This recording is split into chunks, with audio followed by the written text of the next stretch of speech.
Hi, organized friends. In today's video, I have a full flip through of this 100 Days of Hope and Encouragement devotional journal.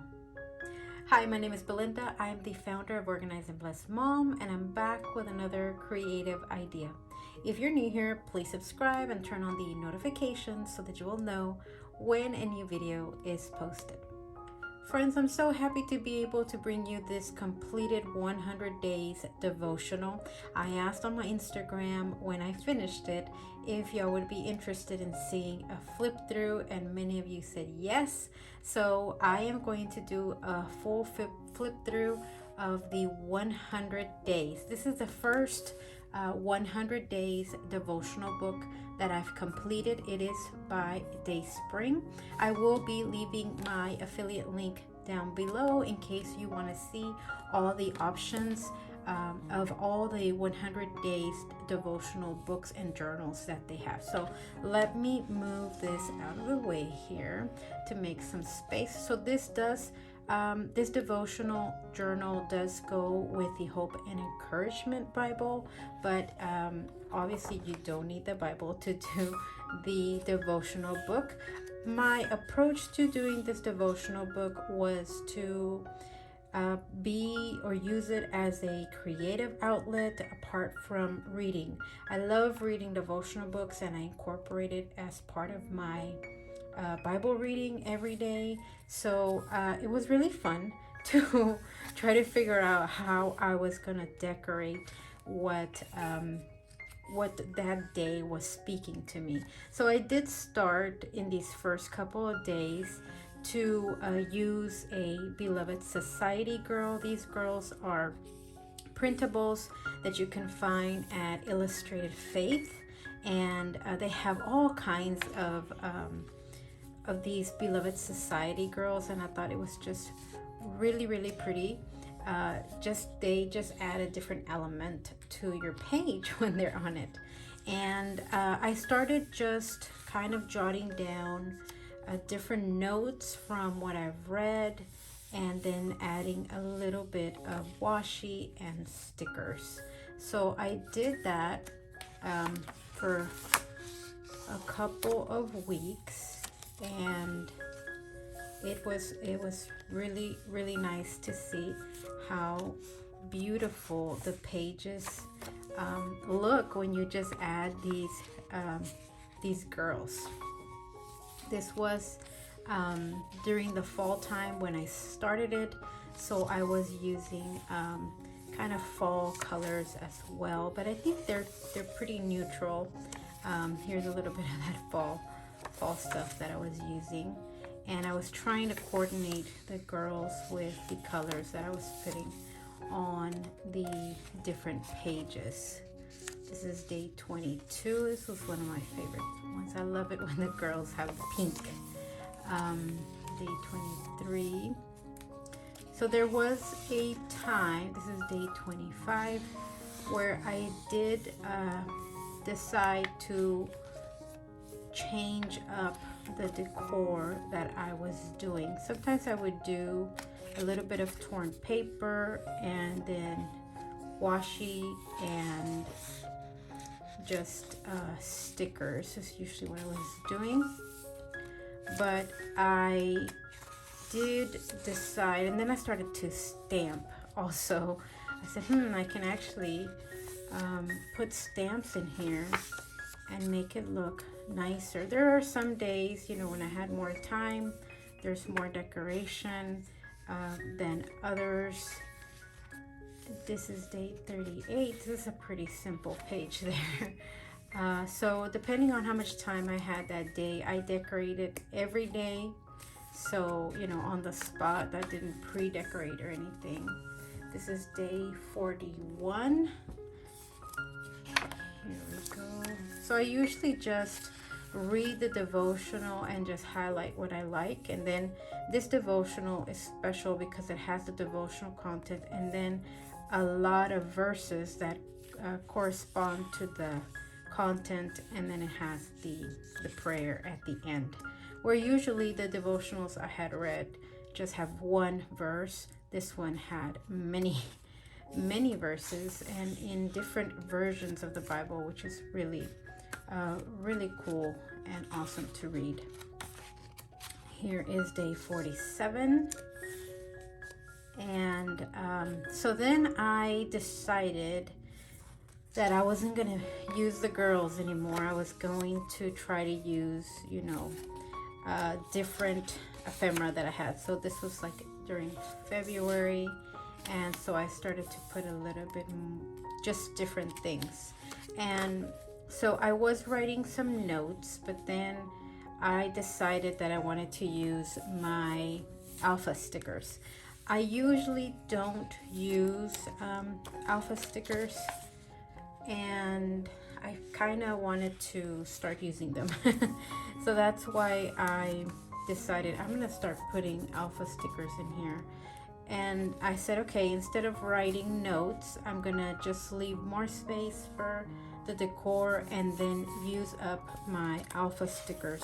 And so I was pulling either a phrase or a word from the devotional to just remind me. So when I open it up to this page, I wanted to be reminded, oh, okay, this was the devotional about how God never forgets us, or he always remembers who we are. So you can make it, the beauty of creating and faith is that you can make it as elaborate as you want, or as simple as you want. So I used up a lot of my letters. There came a time when I wanted to do some phrases or some words, and I didn't have the letters anymore because I was running out.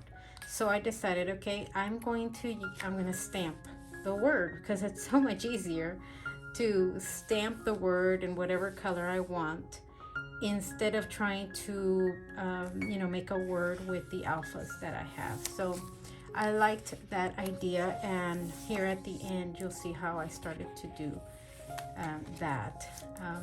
Here I really like this technique of just putting color, blending color with a brush there.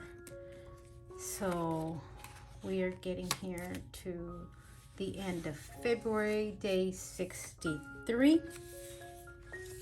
And I think it was closer. We're getting close here. Day 66 is when I think I switched. Yes.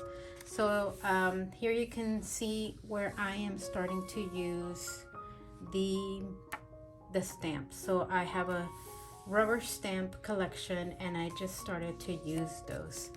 I talked the other day about how sometimes we have different supplies in our craft room, and it just has been so long since we've used it that we actually don't even know we have that supply. And this is what happened with these rubber stamps.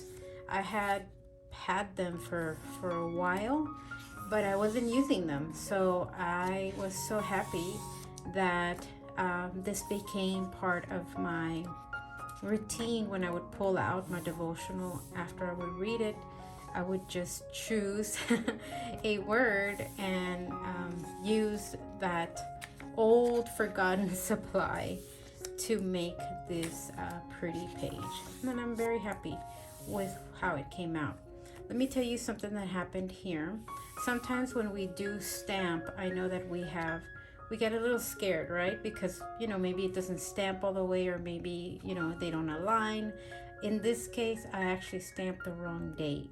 So what I did is I stamped the correct date on a piece of cardstock, and then I kind of just put some color on it to kind of make it blend. So I thought it came out really nice. So you can cover up some of those errors, or you can just leave it as is. It's just the joy of using stamps.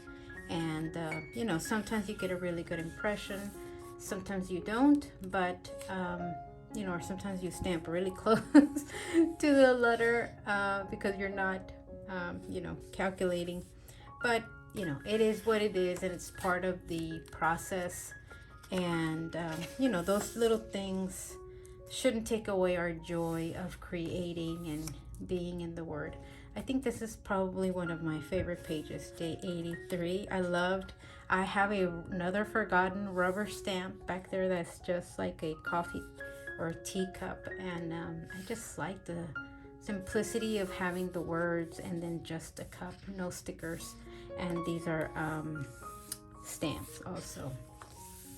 So I did, I kind of got into like a groove where I would use a little bit of washi and then those rubber stamps to make my word. It's so much easier. I'm gonna say this.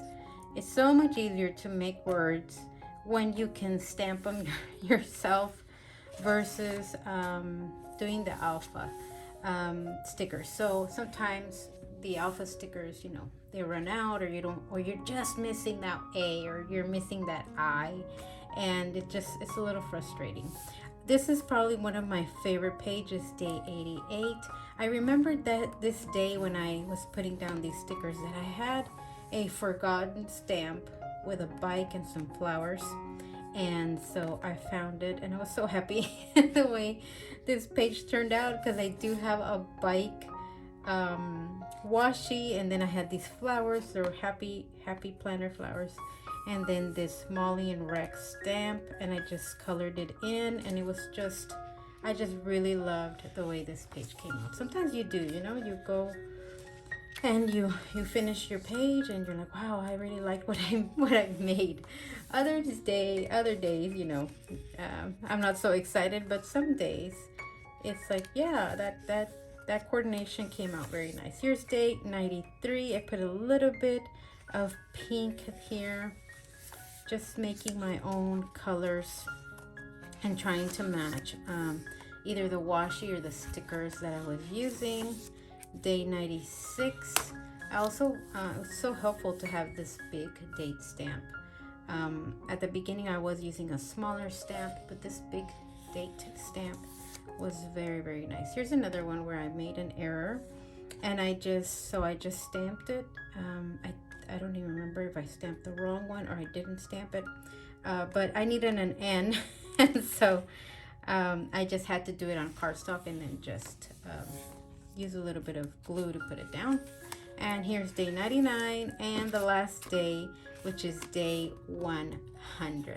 So it was super fun.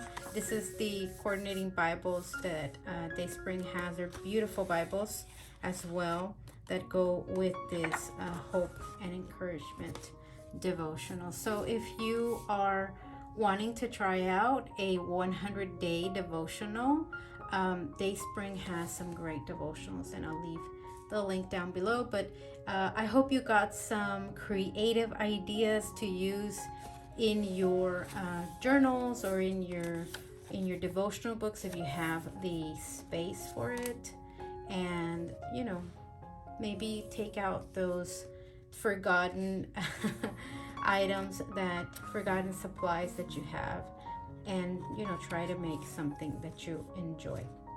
All right, friends, thank you so much for coming today to watch this video. As always, I appreciate if you leave me a like and if you share the video as well.